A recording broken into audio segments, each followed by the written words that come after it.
கர்த்தர் எதிர்பார்க்கிறார். என் பிள்ளை என்கிட்ட பேசாதா? என் பிள்ளை என் சமூகத்தில் நிற்காதா? என் பிள்ளை என்னத்தான் முக்கியப்படுத்தாதான்னு சொல்லி கர்த்தராகிய தேவன் நம்மளை ரொம்ப எதிர்பார்த்து கொண்டே இருக்கிறார். நம்ம செய்தால் அவரும் அப்படியே திருப்பி செய்வார்.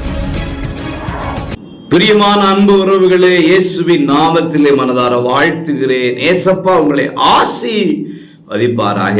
யாக்கோபு 4:8 தேவனிடத்தில் சேருங்கள், அப்பொழுது அவர் உங்களிடத்தில் சேருவார். பிரியமானவர்களே, தேவன் நம்மிடத்தில் வரணும், தேவன் நம்மோடே இருக்கணும், என் கூடவே இரும் என்று பாடுகிறோம்.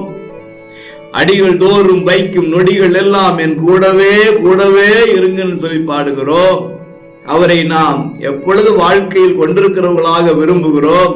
ஒவ்வொரு பயணத்திலும், ஒவ்வொரு கிரியைகளிலும், வேலைகளிலும், வேலை ஸ்தலத்திலும் ஏசப்பா நீங்க இருங்க இருங்க இருங்க இருங்க, இதுதான் நம்ம செபமாகவே இருக்கிறது.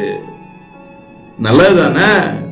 ஆனா ஒன்ன மறந்துடக்கூடாது, நம்ம அவரோடு இருந்தால் அவர் நம்மோடு இருப்பார். நம்ம அவரிடத்தில் சேர்ந்தால் அவர் நம்மிடத்தில் சேர்ப்பார்.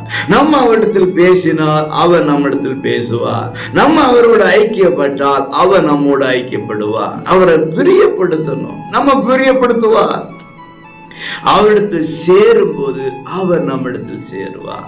அவர் நம்மிடத்தில் சேர்ந்துட்டா போதுங்க, இதையும் எதையும் கடந்து போய்கிட்டே இருப்போம்.